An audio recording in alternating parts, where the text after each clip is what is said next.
Upendo ni kama moto kati ya wapendanao wawili. Ukiacha kuchochea kuni, moto unazima. Na upendo nao ni vile vile. Kuna vichocheo ambavyo vinaendelea kuchochea upendo kati ya wanandoa wawili. Vikiachwa hivyo vichocheo, upendo unazimika. Jambo la kwanza linalosababishaga upendo kupotea kati ya wanandoa, kuacha vichocheo vya upendo. Kuna vitu vinavyochochea moto uendelee kufanyaje? Ukiacha kuchochea moto unafanyaje? Na upendo nao ni vile vile. Kuna vichocheo ukiviacha, upendo unazimika. Upendo ni kama moto kati ya wapendanao wawili. Lazima baada ya muda unaangalia, ukiona karibia kuzimika, unachochea kuni pale, alafu unaendelea kuwaka tena. Ukiacha kuchochea kuni, moto unazima. Na upendo nao ni vile vile. Kuna vichocheo ambavyo vinaendelea kuchochea upendo kati ya wanandoa wawili. Vikiachwa hivyo vichocheo, upendo unazimika. Bwana Yesu asifiwe sana. Nisikilize vizuri. Kinachosababisha uolewe na huyu aliyekuchukua, kilichomvutia kwako mara ya kwanza ilikuwa ni sura. Sema sura. Sura yako aliipenda. Sasa usinijaji sura yangu hii. Hiyo mimi tukamuulize mwenyewe baba fulani. Mimi naomba nisilijibu hilo na nilini. Ila kikawaida kinachomvutia mtu mara ya kwanza kumfuata mwanamke ni sura, uzuri wa nje. Sema uzuri wa nje. Sura inaweza ikawa sura, inaweza ikawa shape. Na usidanganyike kwamba kila mmoja anapendaga shape nene. Uongo. Kuna watu wengine wanapendaga vimbaumbau. Ndio maana nasemaga hapa sio wote. Naangaga madada wasema wanapata shida kujitengenezea mwili ukaivi ni unapoteza muda. Naeleka vizuri sikala bwana. Kuna mmoja anatafutaga kimbaumbau. Aliyekauka kimbaumbau kama mwiko wa pilau wanaposema. Naeleka vizuri. Tuko mama. Kuna mmoja anatafuta ambaye avaivai macheni. Kwa wala usihangaike nayo. Simona mimi mchungaji hapa. Kuna siku tunatafutaga watu wanaonyoa. Wewe unadhani nitapenda kwa sababu nasuka sana. Subutu. Kupaka makeup. Mama mchungaji apakagi makeup. Kwa angekuwa anayapaka na kusuka yamkini angelikosa. Naeleka sikala bwana. Naeleka vizuri. Nitakuja kurudia vizuri hapo mbeleni. Kwa hiyo leo watu wengi wanahangaika na vitu ambavyo havipo kabisa. Kabisa. Na ukijiona kwa kadiri unavyojibadilisha kujiweka vitu vya bandia, ndivyo unaosogeza matapeli wa mahusiano. Kope ya bandia, kucha ya bandia, rangi ya bandia, makalio ya bandia, kifua cha bandia, kila kitu cha bandia. Siku anaingia na wewe ndani na kuja kuona sura yake halisi ndio hii hapa, anakimbia. Sasa huu ni nsiu kama nani? Naeleka vizuri. Vichocheo katika upendo. Watu wawili wanapokutana kwa ajili ya kwanza mahusiano kuelekea kwenye ndoa, kuna vitu vinakuwa vimemvuta, sura, umbile. Lakini baada ya kuingia ndani kuna kitu kingine kinaitwa tabia, itakayo kufanya udumu kwa muda gani kwenye hiyo ndoa yako au familia. Naeleweka vizuri. Hakuna ndoa iliyo salama eti kwa sababu mwanamke ana shepu kubwa. Haipo duniani. Mimi nakwambia. Ila hawa ndio wanaongozaga kuolewa na sherehe kubwa kweli kweli. Ila baada ya muda ndoa ishavunjika na ishaharibika. Mnaelewa vizuri? Hakuna ndoa inayodumu duniani eti kwa kuwa mwanamke ni mzuri sana, ni slay queen. Haipo hiyo ndoa. Mimi nakwambia. Ndio maana angalia watu wengine ambao wametoka kwenye ndoa zao, sura zao ni za ajabu ajabu tu. Unique. Kasura fulani kakipekee yake. Naeleka vizuri. Mchungaji, sisi tunapishana baba na wanawake wengine huko. Baba fulani hivi ulinipendea nini? Wengine hujaona wale. Naona kama amenizidi. Naeleka vizuri. Tabia. Kwa hiyo kuna vichocheo vinavyosababisha upendo usipotee. Moja ya kichocheo kinachoongeza ni zawadi. Sema zawadi. Zawadi. Na ukitaka kuamini hata we huyo baba fulani ule mkubali mara ya kwanza, kuna tu zawadi zawadi alikuwa anakuletea. Uongo kweli? Zawadi.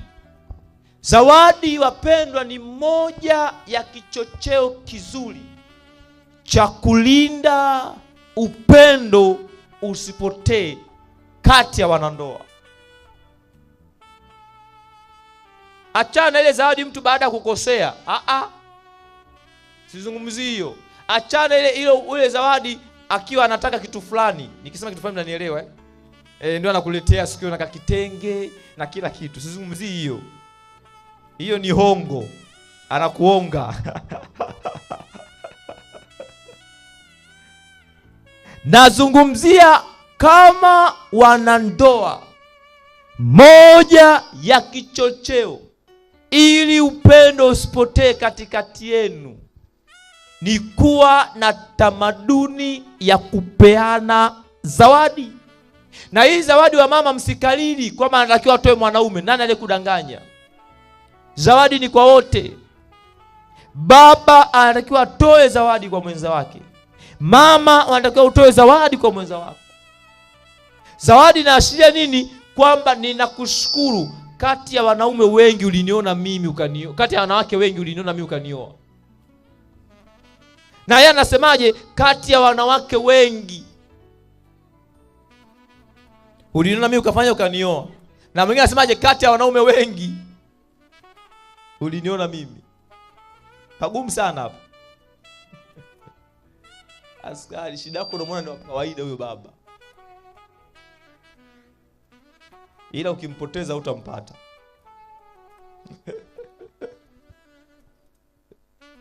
Na mnajua wanaume ni wachache kuliko wanawake. Wapendwa, nisikilizeni. Naomba kila mmoja utafakari. Mara ya mwisho kumpatia zawadi mwenzi wako ni lini? Lini? Hivi mnajua zawadi ina nguvu sana. Anaanza ni nani? Ni wewe uliojifunza somo. Ndio unayeanza. Kwa hiyo akatangulia kusikia yeye, angeanza yeye. Bwana Yesu asifiwe sana. Nisikilize. Kwani wale mara ya kwanza kata na kuvuta, si alikuletea zawadi?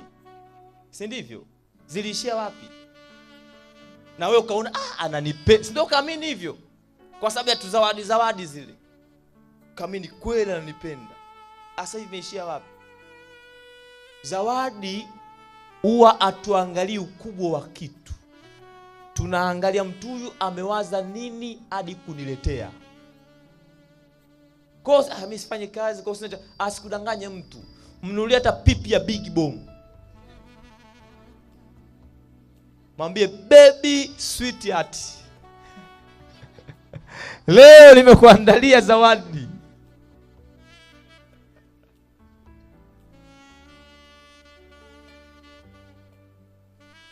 Unashinda kuandaa zawadi, mwenzako aenda kuogeshwa kuna mdalasini na Eriki na mchaichai unachanganywa kwenye maji. Anaenda kuogeshwa. Wewe zawadi unaona shida. Nenda tukingunge hivyo hivyo. Upendo unapotea. Moja ya kichocheo kukoleza upendo usizime ni zawadi. Sema zawadi. Wewe kwa nini hata kikosea mwenzako ukita zawadi unalainika? Uwazi. Kama amekukosea, anakuletea zawadi unalainika. Je, akikuletea zawadi akiwa hajakukosea? Si upendo unazidi zaidi? Na hata wengine wanatoka nje ya ndoa kwa sababu gani? Tuzawadi na watu wengine wa jinsia wanavyowapatia kule nje. Msijifanye wanajeshi sana ndani ya familia, wapendwa. Ni wanajeshi. Unaenda kwa lugha hadi kitandani.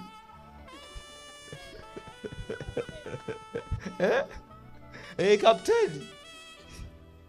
Unalala pale, kuna tenzi iko pembeni, baba kiko anaenda tenzi imelala pale. Sema zawadi. Ninawaomba hapa wanandoa, sema haleluya. Naomba muifanyie kazi. Waandaeni zawadi, hata kama sio kila siku, hata kwa mwezi mara moja. Uje sio mchezo uli baba kaacha wanawake wangapi bado kuna, hata kama ana chiti. Lakini kitendo cha kurudi nyumbani kwako, kitendo cha kushukuru Mungu. Kuna wengine hapa mnajijua tu, ukiachika kwa huyo baba huna mahali pengine pa kwenda. Kwa mnganganiage tu.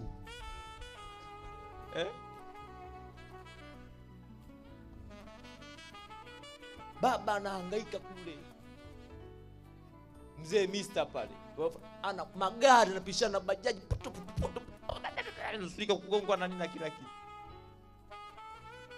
Sawa, anaingia tumbo lake, lakini pia na familia inamwanzisha huko nyumbani. Mister pale pikipiki familia. Asio mwenyewe peke yake. Asikudangaje mtu. Familia. Utafute tu zawadi. Ndio maana wababa ndio kufaga mapema. Mambo ni mengi. Umechelewa ukirudi ulikuwa kupiga simu ushoko na mawala zako. Nilikuwa kupiga simu yako ilikuwa haipatikani. Niambie ilikuwa kwaje? Stress, mawazo mengi. Familia inachanganya. Mama naye kule hajui kumpetipeti mume wake, hajui kumwambia baba pole na kazi. Mara mwisho umebeba mume wako pole na kazi ni lini? Ongea na kao unamwambia. Kao unamwambia kila siku. Mimi hapa nikitoka ningishia tu pale mchungaji. Pole na ongera kwa huduma. Nikiingia tu pale ofisini. Sio mchezo hapa. Naeleka vizuri. Baba anamwambia ongera. Nyinyi mnaojiandaa kwenda kuingia. Hiyo kisahau ndoa haipo. Utakuwa ni mwanamke tu wa kawaida. Moja ya kuni ya kuchochea moto wa upendo kati yenu ni nini? Zawadi. Andaa zawadi, sio imekuja hana hili wala lile. Mnunulie shati mzee. Shati. Sema amina. You are fair.